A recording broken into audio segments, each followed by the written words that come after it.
Hello and welcome to Policy Watch, your packed snapshot of the week's biggest business stories, their context, their relevance and policy impact. I'm Govindraj, Ethiraj. The big story is that the rupee, which has been rising steadily for weeks now at around 64 rupees as against around 67 2 months ago. Now the rise has been driven partly because of huge inflows of dollars into the Indian stock markets, driven in turn by a strong mandate for the BJP in the UP elections and a perception of overall political stability. Now the dollar too is seen as relatively weaker in contrast to the stronger start it had after the victory of President Trump. Now the larger question is, how will the rupee move against the dollar given that a strong rupee is hurting many segments of Indian industry, particularly those who are exports facing? Moreover, what are the factors that will weigh in both global and domestic in coming months? To discuss this, I am joined by Abhishek Goenka, founder of IFA, Satyajit Kanjilal of Forex Serve and Upasana Bharadwaj, economist at Kotak Bank. Thank you all for joining me. Satyajit, so I think you have the honor of starting off first, since you seem to have got the number right. And you had predicted a fairly strong rupee and against a relatively weaker dollar at the end of March. So what were the reasons? Well, we saw this in November, when on the 9th of November to be precise, on the day that Trump won and demonetization happened. We saw very clearly that Trump's victory would mean that his hands were tied, basically, because the rhetoric was very clearly in favor of many things that he said he wouldn't be able to do, and he hasn't been able to do. The fact is that he had to weaken the dollar. And in fact, we have seen that yesterday. He again gone on record saying that we don't want a very strong dollar and we don't want high interest rates. And that was exactly the point. With the deficit of that sort, the much tweaking was not possible. And that was the basic reason we saw. And on the other hand, the Indian economy in itself was holding its own. And the confidence, once it returned, the flows would start coming back, which had gone away.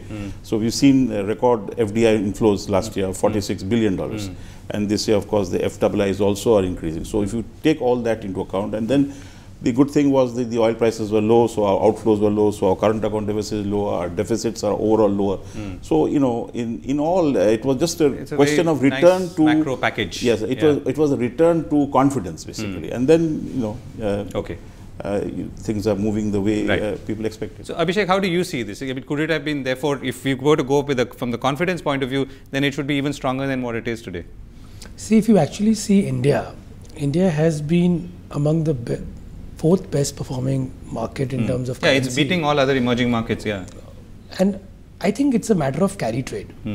If you look at the 10-year in India, which is quoting at around 6.8, at the time of demonetization, it had come all the way to 6.2. And then we saw that spike towards 68, 80, and everybody was talking about 70, 71. I think the entire gamut which has changed is because of portfolio flows, of course, as sir mentioned. Not only that, but of course the 10-year, which is getting very lucrative now for India, because from an international perspective, if I want to invest in your country in a bond, then I would also look at capital appreciation, which is in the form of rupee. So rupee has been fairly stable for the last 3 years, and also the yield. And since the 10-year in the US is coming down, I mean, it was at 2.6 and now it's at 2.28. Right. And we are seeing more funds into debt. That money is coming in. So I think the arbitrage which is there, powered by capital appreciation, powered by a very strong political in the center, and RBI not cutting rates and not giving a direction that they're going to cut rates. Because inflation is a concern. I think the investors are getting very comfortable with that scenario. And equity markets, of course, going up. So I think there's a tremendous bullish sentiment which has suddenly come into the market, and I think which is likely to be here for some time. Okay. Got it. Upasana, how are you seeing this, and what is the sort of weightage that you would put on the fact that Reserve Bank is not cutting rates when in the context of the rupee being so strong?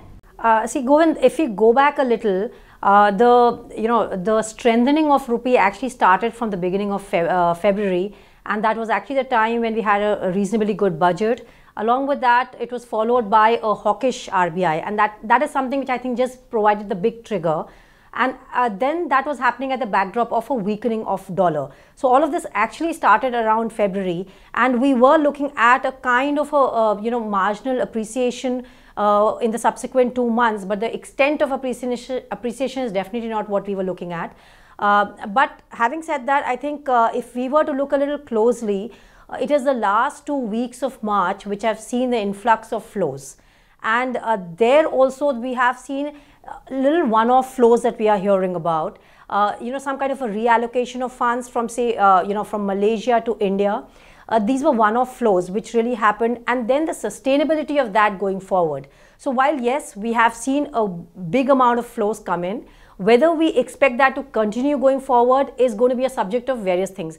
I agree that carry is very lucrative, and that is one of the factors which is probably providing the confidence in the FPIs to bring in that kind of money. But going ahead, yes, I also, in the near term, I agree that, there's no reason to believe that the current enthusiasm is going to fade off. We expect rupee to remain on the appreciation bias, maybe for a month or two. Beyond that, of course, we have a lot of issues, which has to be, we have to bring back the focus to. And globally, there are a lot of uncertainties. Okay, hold your thought there. So let's address the global and the domestic. So I mean, because this will always be a point of tension between two. So Satyajit, what are you placing more importance? You started off by saying dollar, Trump victory, and what was happening in the global markets. I think that is the point to look at. Basically, Indian economy, if you see, I mean, the internal factors are working out. I mean, give or take a little bit of tension due to the monsoons and things like that will work out. But globally, if the dollar were to weaken further, obviously the rupee will strengthen.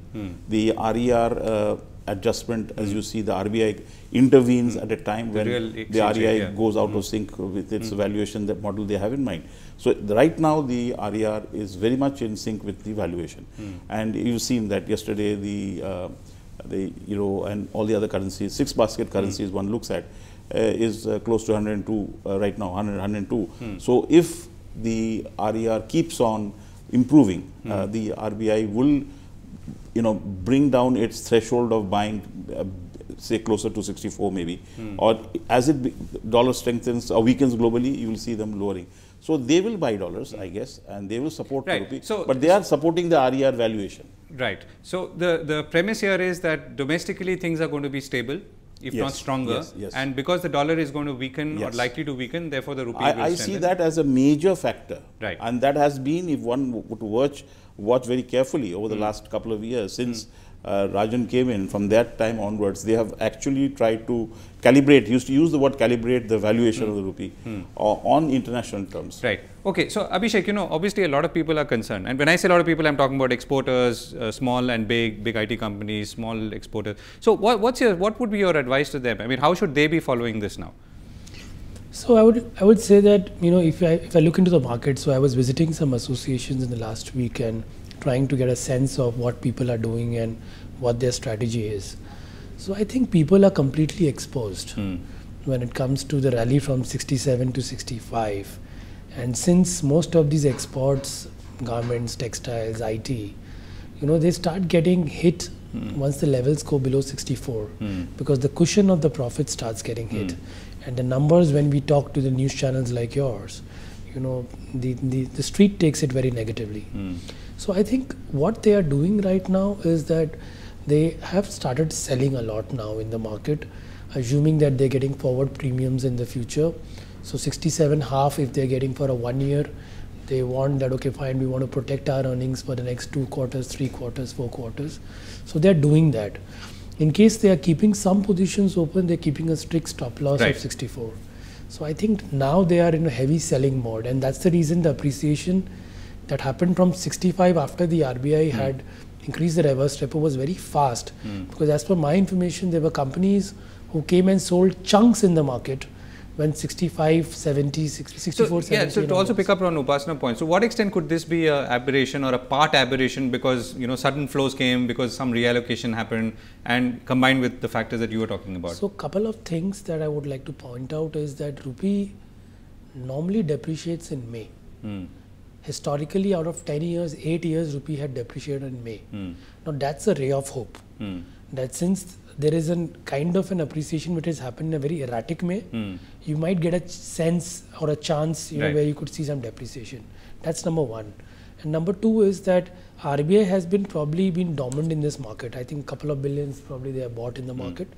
And I think they have not entered the market because they would be fighting against the tide. So I think once they get support from the markets and once the import buying starts coming in, and rupee starts showing some signs of depreciation, they would probably start buying in the market. And right. of course, liquidity is a big issue for RBI to enter the market. Right. So Upasana, as we're running out of time, so what's your sense? If you look forward, what is your prognosis? I know you were saying that the second half of the year is a little difficult to predict, but how is it looking in the next few months? Yeah. So like I was saying, a weak dollar does not necessarily mean good for EM currencies. I just want to make that point, because there are global uncertainties which will keep coming off and on, and we know a whole lot of them are stood up. Markets have to come to reality that there will be a withdrawal of easy money that is there, and we are going to begin talking about that as we go ahead in the next 3 to 6 months, and that will become probably the key point which markets will start talking about, and hence that will start reflecting on the EM currencies. So I think that is something which we'll have to be watchful really about. Ethiraj, what's your prognosis? Having called one round first now, what's your next? I think we should go with the trend. I think to try to double guess it is not going to be productive. And as exporters should consider that their valuation, and feel that if they're in valuation they should sell and not take a call on the market, really, if you ask me. But the fact of the matter is that at this point of time, it's a bull run, and I wouldn't like to hedge against the bull run. Okay. That's what I'm saying. So basically, my prognosis is that it should be around 60 by the end of the year, holds, and I think we should see closer to 60, if not better by the end of the year. When you say better, you mean stronger rupee as opposed to this thing. Are you in agreement, or you're not sure? I think 60 becomes little overstretched with the current appreciation that we have seen today. We still have to understand that we are holding. But we are coming from 40. I mean, 10 years ago. No, that's okay. But then inflation differentials have been been against rupee. I mean, earlier it was 800 basis points between India and the US, which has come to 200 basis points. So ideally, rupee should depreciate at least 2% year-on-year basis, as per a simple economic logic. So I think an appreciation of 10%. And though we are talking about dollar weakness, but then if I have to talk about Japanese yen, which is appreciated a lot, but vis-a-vis other currencies, dollar is not so weak. Right. Only the Japanese yen, since of the carry trade thing, the dollar is weak. So if there is a tension in North Korea or something which escalates, then the US dollar will get bought again. Right. So in that case, I think 60 is little stretched. I'm sorry, but 63 is something 63. Which is still doable. Right. So let's see where that goes, and we'll of course come back on Policy Watch to discuss that. Thank you all for joining me. We need to go in for a break. Coming up on the other side, India's goods and service tax regime gets ready for a final rollout in July 1st. But some glitches remain. We discuss the last mile challenges with Rohit Jain, partner ELP, and Prateek Jain, leader of indirect tax at PricewaterhouseCoopers. Stay with us.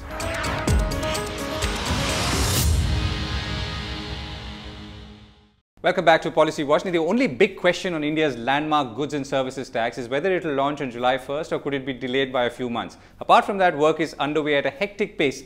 The GST Council has finalized a 4-tier tax structure of 5, 12, 18 and 21%. Now, most goods are likely to fall into the 18% bracket, and thus we could see prices come down. Though on the other hand, service tax will go up. Now, the Revenue Secretary, Mr. Hasmukh Adhia, says GST launch will go ahead as planned on July 1st. Much will change as this happens, including dismantling of tax checkpoints at state borders. He also said that he is confident that revenues will rise, though other countries have seen a dip in revenues and growth numbers. Now, the question we are asking is, what are the major last mile issues that have to be resolved? What are the key concerns at this point, particularly with smaller enterprises, and how smooth is the way forward? To discuss this, I am joined by Rohit Jain, partner at ELP, and Prateek Jain, leader at PricewaterhouseCoopers, looking after indirect tax. Thank you both for joining me. Rohit, let me begin with you. So as we go into the last mile, I know people are still hoping, expecting that there will be a delay, but let's assume that there may not be a delay and things will start on July 1st. What are the key challenges at this point? See, at this point in time, the rules and the rate structure, while the broad rate structure is in place, draft rules are out, but they are still not finalized. There are a lot of industry comments which have been provided. So there's mid-May is when it's supposed to happen. Mid-May, May 18th, where the GST Council is now meeting, and at that stage they would finalize all of this. By the time it would come in public domain as a final law, maybe May end or early June. And thereafter, really 4 weeks left to get this implemented. That's one of the concerns that industry has expressed, that by the time we have a finalization of those rules and the rates, it would be 4 weeks left for the implementation. That's a real concern for the industry. So why is that? What can happen or not happen in that 4 weeks? No, I think it can still be possible to implement. But most critically is that there are some concerns which have been raised by the industry. They are getting addressed or not is a question mark. Okay. And therefore, so give me an example of like a very important area. or what you think is important or significant? There are many of the things. Let's take a real estate example. Now, in terms of the real estate developers, it is critical to have a deduction of value of land, which is built up as a part of the entire price. Now, how much is the deduction available, whether deduction will be available, whether it's an ad hoc basis, whether it's based on a reckoner price, this is still not known. There is not even a discussion in the valuation rules that how much would be the deduction of the value of land which will be provided from the entire value of flat when you compute the GST liability. Now, this is something which is a core issue. It is very clear that land cannot be taxed under the GST regime, but how much deduction, how do I compute that? Okay. And by the time I put that mechanism in place and evolve my system, it is really a short time for me to get prepared for that. Got it. And the one last point, that this is for the industries that are large in number, large in their size. But the most critical is the traders community, where they have not even fully grasped or understood what is GST coming. If first thing in their mind is that if I am required to take a registration with the two authorities, one is a state and a central, and while I will be assessed only by a singular authority, but still I need to take a registration, in their first point in their mind, oh, I need to do something more and I need to start filing different returns, and they are not even fully aware of the entire structure. Right. Okay, Prateek, what's your sense as we go into the last lap or the last mile? What are the areas that in some ways are jumping out for attention? So, sir, there are a few which Rohit has already mentioned. So, obviously, the rules are not final, the rates are not known, and in absence of this, there are several decisions that the companies need to take, they won't be able to take. For example, if I am a smaller business, I need to figure out how do I connect through GSTN and do my compliances. You have just started the outreach program for April 1. For, there will be 70-80 lakh small businesses which will be registered under GST. And each one of them will have to connect to the GSTN to file their returns. So they need some more time to understand that. There are, of course, several open issues. One or two were articulated just now. But there are many, many more issues. For example, anti-profiteering. You have a clause to say that you have to pass on the benefit to the industry. Now, how do you operationalize that? Do I have to do it on an entity level? Do I have to do it on a product level? Unless the rates are known, I can't do it. Plus, if I have to revise any rates, I have to change the MRPs of several products which are already there. Right? So, I think IT readiness, understanding the rules and procedures, and some particular clauses like anti-profiteering. It is very difficult to comply in a short time. Yeah, Prateek, can you lean forward a little bit? We're not able to see you clearly. Yeah.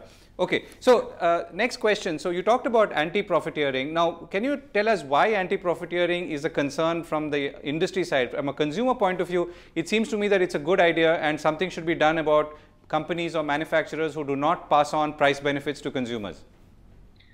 Yeah. So, if you see anti-profiteering clause, it says any reduction in terms of rate of tax or increased credits has to be passed on. It doesn't say whether this clause will be there only for 3 months or will be there for 3 years. Okay, so industry is confused that, is it a transitionary provision or is it a provision which is going to be there? Okay, that's at a more higher level. But how do I compute this benefit? We don't have the rates as of now. So unless the rates are known, I can't compute that. Second is, suppose I'm a big company.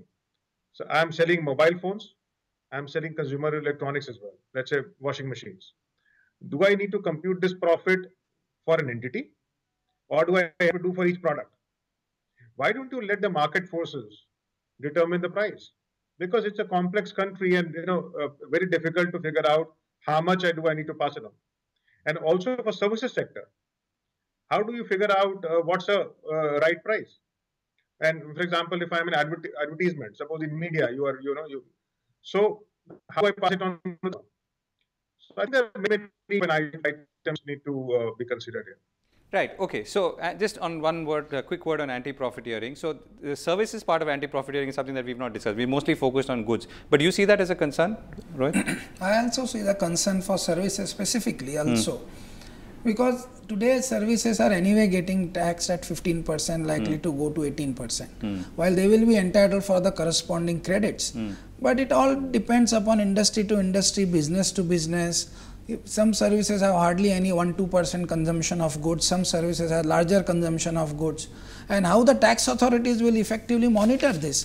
Will they start applying some thumb rule formula? Oh, for IT sector, this should be the benefit and you should have passed on. But ultimately, it's a business to business supplies. And at that stage, how can you monitor and force somebody in that scenario that you should have passed on and give some... So, you were talking about a lot of people who are not even ready for this. And we're talking, let's say, about people who run small shops, small businesses, and they have to wake up to a world where they have to actually now answer to two different entities. One is the state and one is the center. So what do they need to do today to get going? I mean, assuming, let's say, people are watching and trying to understand what to do at this point of time. First of all, they have already started GST enablement or a registration enrollment process. So most of the traders, those who are having a turnover above 20 lakhs and above 50 lakhs need to start taking a registration first under the GSTN. Once they are registered, the second aspect is understanding the law itself. What is the broad structure of it? Today, at a trader community, they don't take any excise duty credit, or they are only entitled to take VAT credit. Now, they will be entitled to take CNS, both GST credits, and discharge the tax on output side also CNS GST. And when talk about trader community or retail outlets, they typically sell within the state. But the most critical is understanding that law.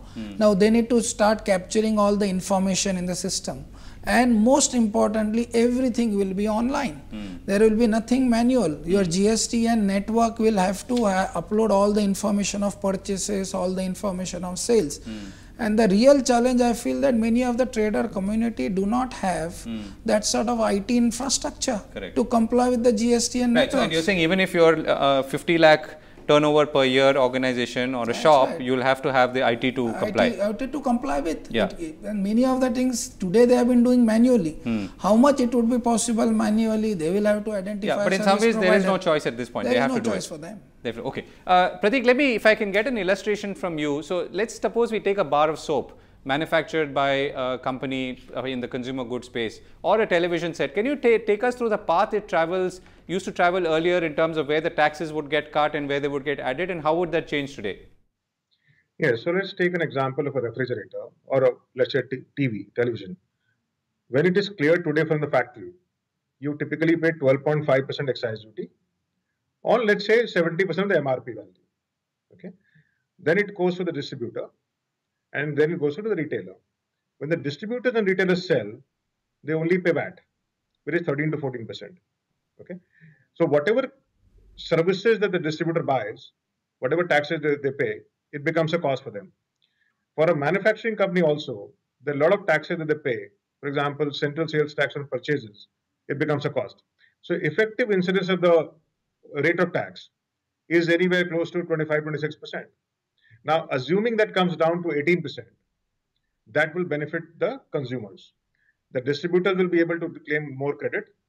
The supply chain would be better because you don't need to have warehouses in all the states.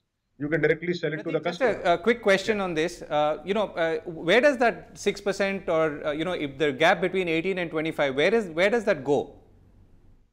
Yeah, so that is passed on to the consumer by way of reduced price.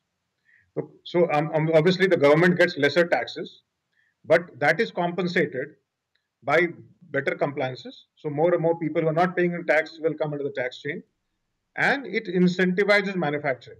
So your consumption will increase. That would mean more manufacturing. That would mean more taxes to the government.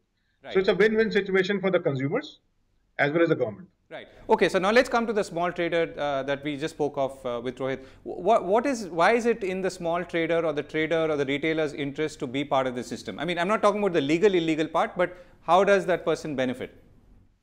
Yes, because if I'm a trader, I'm not registered. Then whatever taxes I pay, it becomes a cost for me. For example, I take a shop on rent on which I pay GST of 18%. I will not be able to claim an offset. That's point number one. Point number two, that the customer will be hesitant to buy from me because he knows that there is an increased cost for you in the business and you are going to pass it on in terms of price, right? So customers will only deal with registered businesses. And also there is a very peculiar provision here which says that if you're buying from an unregistered person, then you as a business, you have to pay tax on your own. So if I if the vendor is not registered, the onus is on the purchaser to do the compliance, and which I don't want to do, right? So therefore, I will prefer as a customer to deal with compliant vendors. Right, and does this apply to like the Aam Aadmi kind of purchases as well, Rohit? Yeah, Aam Aadmi, of course, it's a B2C sale, and therefore they are not required to take registration. Neither they are required to pay under reverse charge any tax. The supplier who is supplying. What I meant is that if I am a consumer, will I automatically find or likely to find lower prices at a GST registered outlet as opposed to those? I mean, no, I think most of the products are MRP based, and that will be sold at MRP. So take an hypothetical example. MRP itself will come down then, is that MRP itself will come down. Okay. And take an hypothetical example also. Somebody, say there are three potential small traders, below 20 lakhs, 20 to 50 lakhs and above 50 lakhs. Below 20 lakhs, they will only pay GST on output, no GST on the input side, that is on when they buy, but not on a supply side. So they will be definitely benefited on their margin, there is no GST. When it comes to the 20 to 50 lakhs in that range of a retailer, clearly they will pay tax only at a composition scheme on the entire turnover. So either 0.5% or 2.5, whatever is the prescribed rate. And those who are above 50 lakhs, they'll have to pay 18% GST on the entire margin. And therefore, the turnover we're running out of time. So what would be your last word to the traders, retailers, smaller enterprises? What should they be doing at this point? I think two critical aspects. Yeah, very quickly. Understand the law, but most importantly, register. Register. But if they believe that they don't have or they can still manage with not showing the and disclosing the turnover, that would not be possible. Because every supplier will upload in their GST and that I have supplied to this trader. And they'll have to comply with and no choice with them. So comply, register, comply, understand the law and be prepared for it. Right. And we're obviously going to come back to this subject. We've run out of time. Thank you both for joining me. That's all we have time for on Policy Watch this week. We'll be back next week, same time. Thanks for watching.